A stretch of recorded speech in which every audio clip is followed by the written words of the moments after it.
Okay mga kawads, mga kaibigan, welcome back to another battle.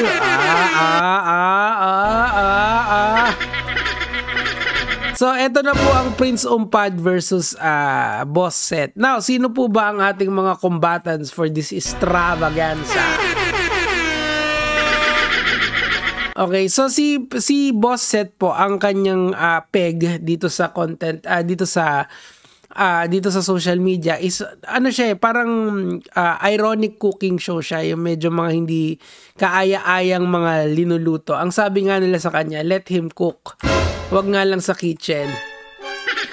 And of course, si Prince Umpad ang ating napaka-famous na essayist ng ating panahon for today's video. So, of course, halos parehas lang naman silang content creator. Iba nga lang sila ng niche na tinatawag. Okay, so, ano po ba ang issue ngayon? This is in relation po dun sa diniscuss natin nung isang araw na ina-ask po ng mga tao na si Prince Umpad ay magbigay ng, ipakita yung transaction history ng kanyang donation drive. Well, eto po kasi yun mga lods. Kwentuhan ko lang kayo.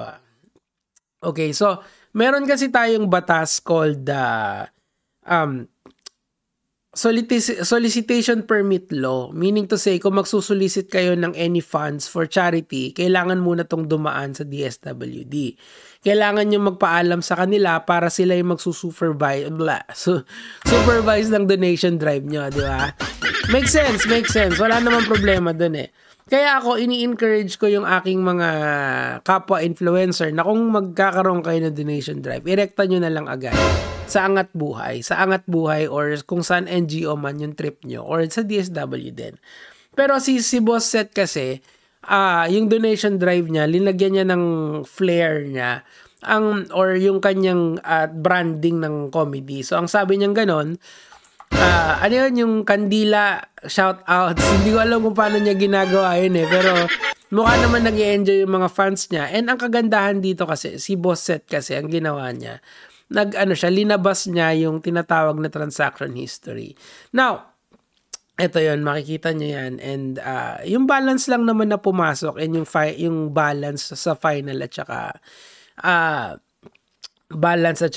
yung final at saka starting, okay? Okay, bakit pinadaan ko sa account ko? Para makita ko din kung hanggang saan yung malilikom ko. Well, goal ko is maka 50k pero naka 73 din all in. Again, maraming salamat sa inyo, Gar. Pero lahat yan, sinend niya pa rin. Kasi wala siyang binulsa dito, mga lods. Yun yung point dito. And this is just one way of being accountable doon sa kanyang... Sabi nito si Raulo na commenter na, kupit ka konti, boss. Hindi siya kumupit. Very good. Palakpakan natin yan. Oh, ito mukhang ang ginawa nito is ganun din, di ba? Sabi ni Duke Nell, okay? Point dito mga lods, posible kasi yan. Ngayon, kung meron kayong online banking, madali lang naman yan, takpan yung mga sensitive information. Ang ilalabas mo lang naman yung numbers. That's it. And ang tao, madali na lang naman yan ma-figure out. Kumbaga, madali na lang i-forensic accounting. Now, ano yung problema kay Prince Umpad? Okay? Si Prince Umpad kasi, ang pinapakita niya lang, yung pinadala niya. Okay? And wala naman masama doon kasi... eto. Papakita ko sa inyo yung pinapadala niya. So, asa na yun? Kasi nakablock ang isa account ko dito. Nag-share lang naman ako ng mga post mo, bro. Naka-pin post yan nung isang araw. Pero, ang point dito, pinapakita niya na yung mga ito. Yung mga ganyan, ang ginawa niya kasi dyan, pinakita niya rito yung mga sinend niya, okay? Ito yung clear difference eh. Pinakita yung mga sinend niya, pero ang hinahanap ng tao, yung mga pumasok na pera sa kanya. Gets nyo? So, napakalaking difference dun eh. Kung magkano yung nakolekta mo at magkano dun sa nakolekta mo yung isinend mo, okay? Kasi nga, ang point nito kasi dapat non-profit ito. So, yung mga tao, tinatanong nila, idol, baka naman pwede mong ipakita yung transaction history. And doon nagsimula yung beef nila ni Boss Set. Ito yung post ni Boss Set dito. Okay, basahin natin para makuha natin yung konteksto. So, sinarado kasi agad ni Prince Umpad yung comment eh. So, ganito yung mangyayari. Comment section. What the fuck? Di ko na ma-comment bago pa abutan ng restrict sa comment section yan. Na makapagluto na nga lang. So, basahin natin dito. Okay. Boss said, I already lost 15,000 once asked to share my history and bank statement before. Paano nangyari yun, bro? Kasi, pagka ganyan, ibig sabihin may linabas ka na hindi tama kasi papakita mo lang yung numbers na pumasok eh. That's it eh. Hindi mo naman papapakita yung address mo, number mo, account number mo. Wala kang ibang papakita kundi yung transaction history. At saka usually kapag may changes yon, tatawagan ka naman ng bank, mano-notify ka naman. So, unless sinasabi mo na kasi katulad dito, hindi naman siya mananakawan dyan eh, sa ganyan. Transaction history nila yung mga pumasok. Alam ng tao yung number niya, di ba? Ayan o. Nakita dyan, 74K. Edi 74K yung sinend, di ba? That's the point there, bro. Okay, so ito yung pinakita niya. Pero ito yung sinabi niya, yung sagot niya kay Boss Seth. Okay? I will not repeat the same mistake. Just to entertain someone who harassing me. Harasser ka pala, Boss Seth eh. Mamaya. Relax. Yun yung crescendo natin dito sa ating content for today. Okay, if you want to verify everything else is there. I also restricted the comments because you are bullying people who are defending the community.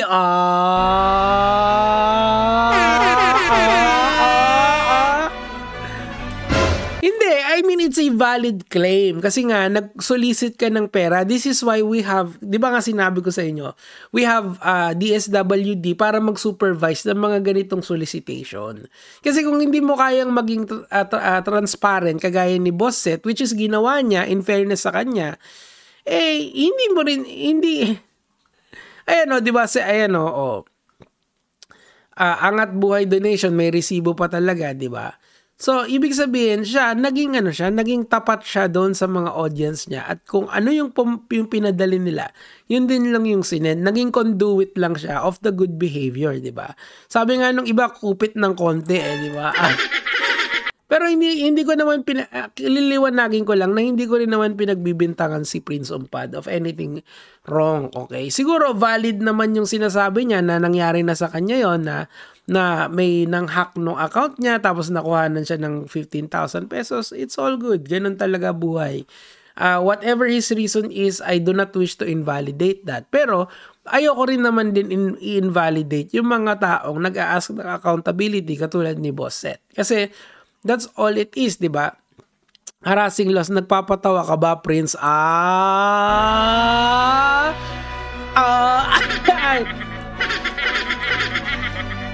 Actually, help pa nga sa'yo.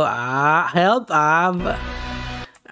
okay lang yan, na makatulong ang ibig sabihin yan.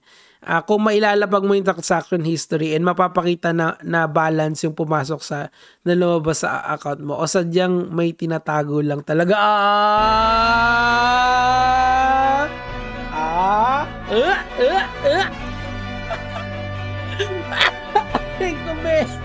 Aray ko be. Ayan o, yun naman pala. Tingnan natin dito, okay? Sa mga comments, bully ka daw, boss. Lesson learned, bro. Ad hominem at the first time, man. I'll restrict the comment against instead of a proper discussion. It's always ad hominem. Eto, hindi naman to ad hominem yung atake ko sa'yo, Prince Umpad. It's a very direct asking kung sinabi mo naman yung sagot mo. Pero ako, I don't take that.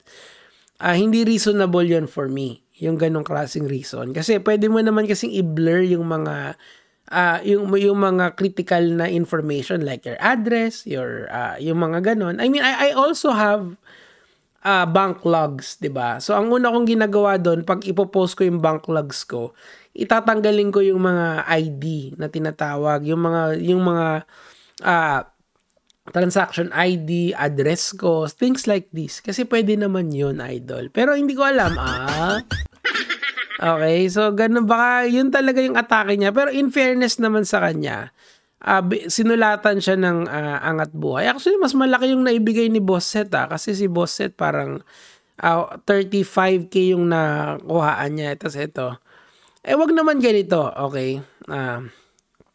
Kinorek niya pa rito yung yung nagmura sa kanya.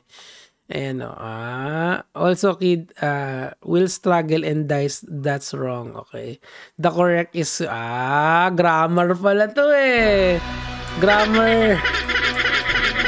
Pati si nakisali na rin si Kaalaman Anyway, pumunta tayo dito sa I just wanna at least highlight this kasi sinulatan ng Angat Buhay si Prince Umpad. Ayan. We are writing to you personally to convey our profound gratitude for you. Palakpakan. For your generous decision and unwavering support to Angat Buhay. We are incredibly humble and grateful to your support, your generous commitment, and to making a positive difference in our community. Exemplified through Bayanihan. Okay, very good, di ba? Okay. Maraming salamat ulit. Okay, so kasi ang Angat Buhay kasi kay Lenny kasi yan. An NGO ni Mayor Lenny yan. So I believe mas trusted yan. So kung kayo ay influencer, I would suggest na i-straightforward nyo na yan. Ako, from time to time nagdo-donate ako dyan, especially nung 2024 na malakas yung mga bagyo. Nirerekta ko na lang dyan and hindi ko na rin din pinopost kasi baka sabihin nyo nagmamabait ako gusto ko yung bad boy image ko. Bad boy ka pala medyo bad boy. Daniel Padilla yarn. Hay nako mga lods. Ngayon, huminto na rin si Boss Seth kasi ayan airplane. Loko talaga to. Pero umano na lang siya dito. Bumira na lang siya. Mga post ni Prince Umpad nire-repost gamit ang kanyang picture. Okay lang naman yan. Wala namang problema yan. Basta make sure na it's original content. Ibig ko sabihin kung gagamitin mo yung picture ng kahit sino, make sure na may transformation na nangyayari para hindi ka makopyright. Pero lang yan, ganun talaga. Ito, burnt toast theory na to. Etong isa sa mga famous burnt toast theory na to.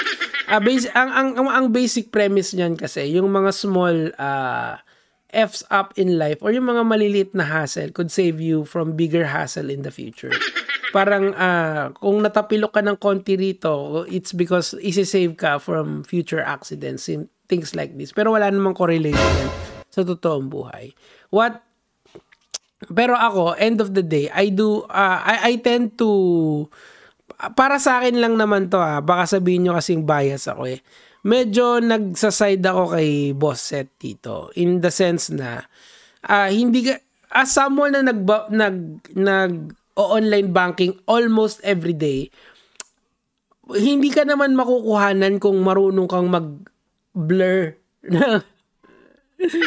kung marunong ka mag-blur, ewan ko baka mali ako, baka tama si Prince Umpad. Pero ang akin lang ganito. Bakit di na lang tayo magkita-kita sa mata? Boss Seth?